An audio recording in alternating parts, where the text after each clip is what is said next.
Capital Record, where we defend free enterprise and capital markets because we believe in the dignity of the human person.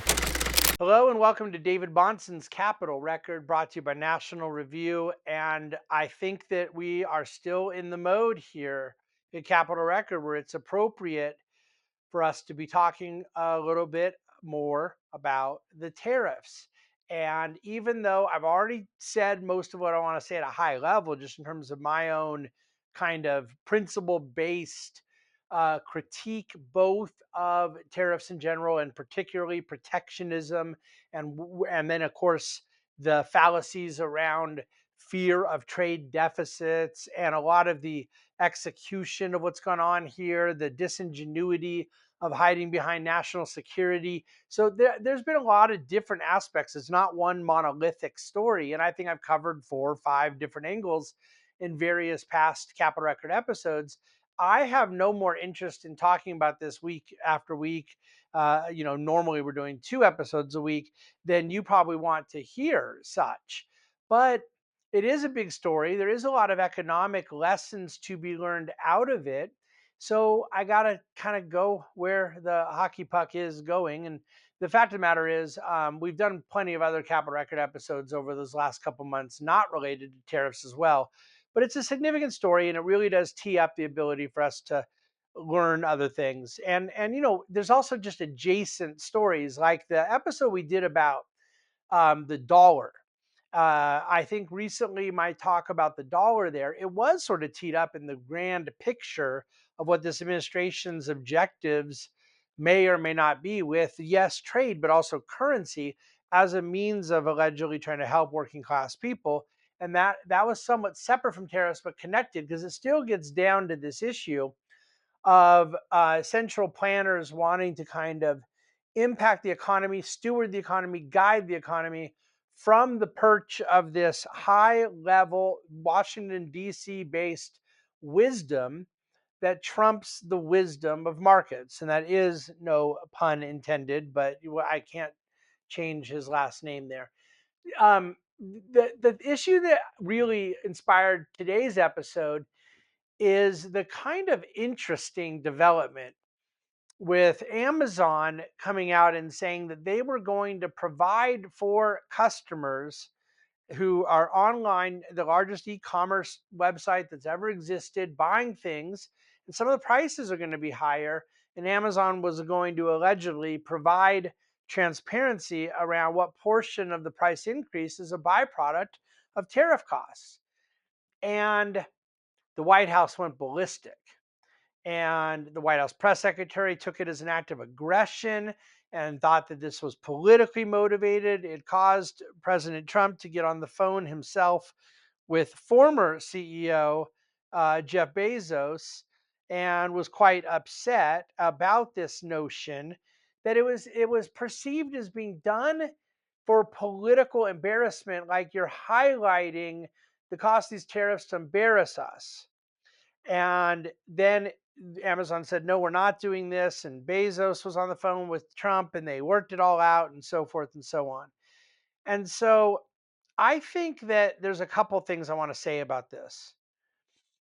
I am a Hayekian, which is a way of saying a disciple of the great 20th century Austrian economist Friedrich Hayek, particularly around what he had to contribute to modern economic thought with something called price discovery and then something called the knowledge problem.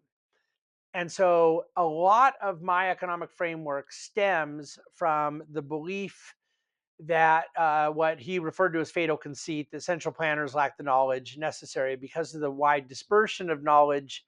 Power must be not centrally concentrated because knowledge is not centrally concentrated. And this was a philosophical contribution from the economist Friedrich Hayek. And it's among the most impactful, profound, insightful, cogent work of the entire 20th century. And then his work in price discovery to some degree flows out of it. Now, the price mechanism is not something unique to Hayek, there was certain very, very preliminary understanding of pricing, of price signals, even from Thomas Aquinas. Certainly, the great classical economist from Smith to Ricardo understood the significance of price transparency, prices as signals, prices as containing information. But Hayek gave us a lot of application as to why that was so powerful and important, and in a lot of ways superior to other understandings, and that in prices, information was contained that could be used by those who were impacted by transactions.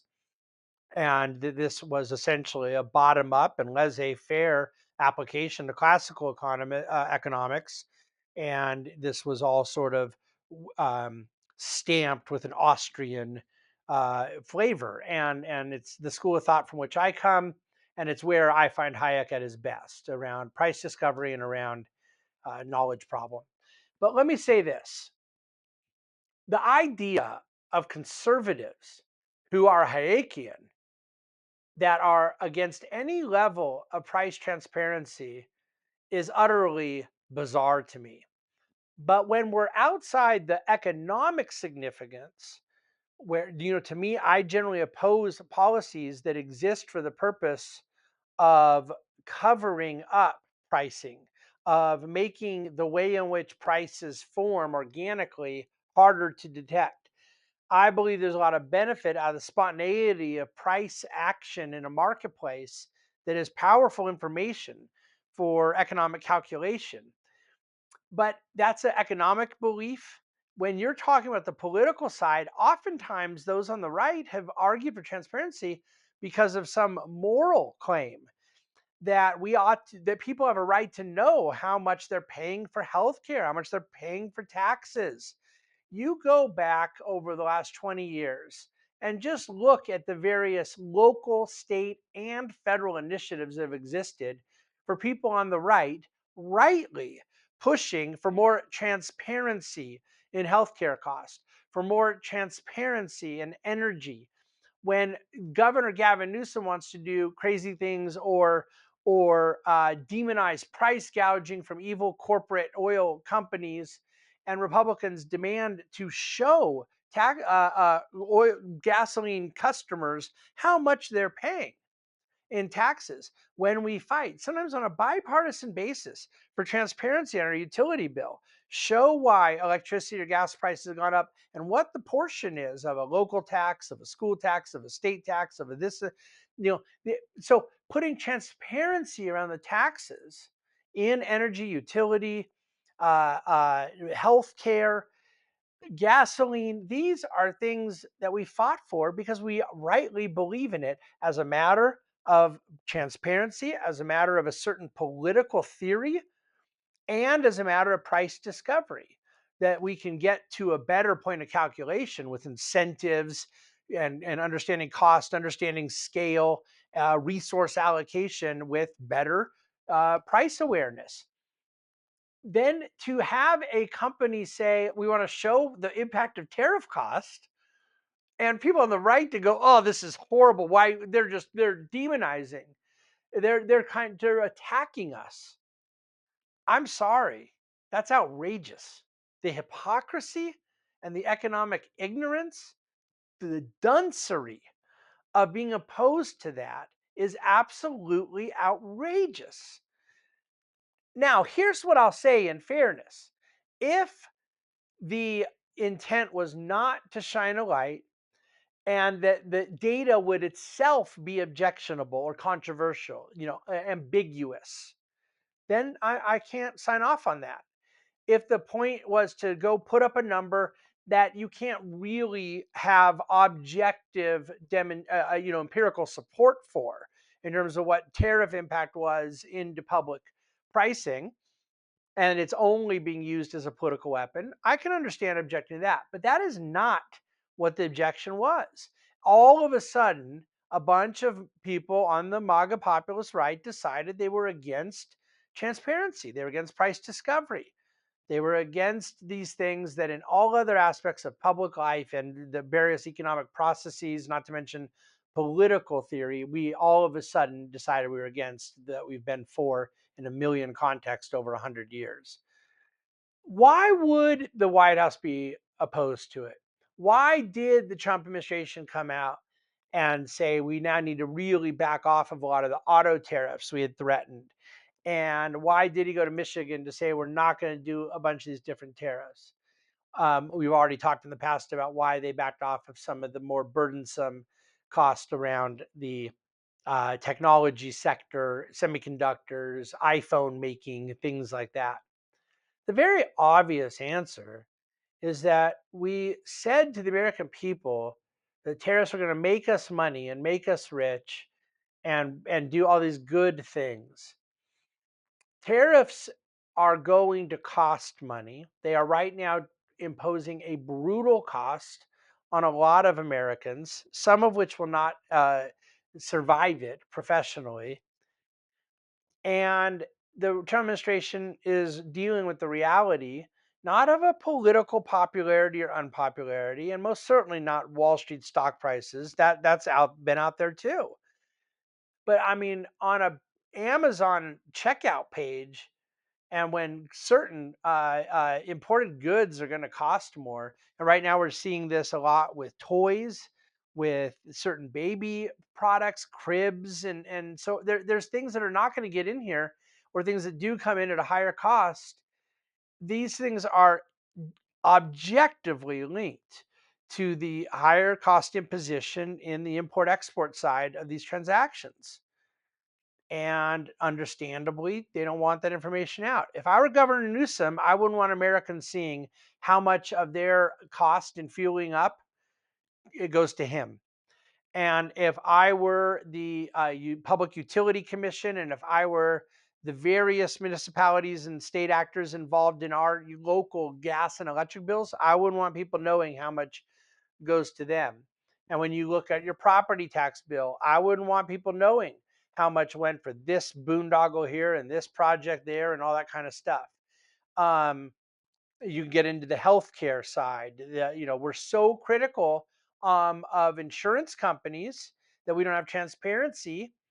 And then we're talking about a basic level of transparency so people understand where costs are coming from around the tariffs, and people go crazy. So, what is sauce for the goose is sauce for the gander. That's applied to trade and tariffs and taxes across the board, regardless of the partisan affiliation of who's behind it. The best way to be most consistent on this is not only to be a Hayekian to your core, but to be a Hayekian that doesn't even get into the position to begin with, where you're looking to justify, rationalize, and even try to obfuscate certain information from the public around tariffs, driven by the desire to use them as a tool of central planning to affect an outcome. The vastly superior idea is for greater choice, greater transparency, and less impositions, less impediments in economic activity.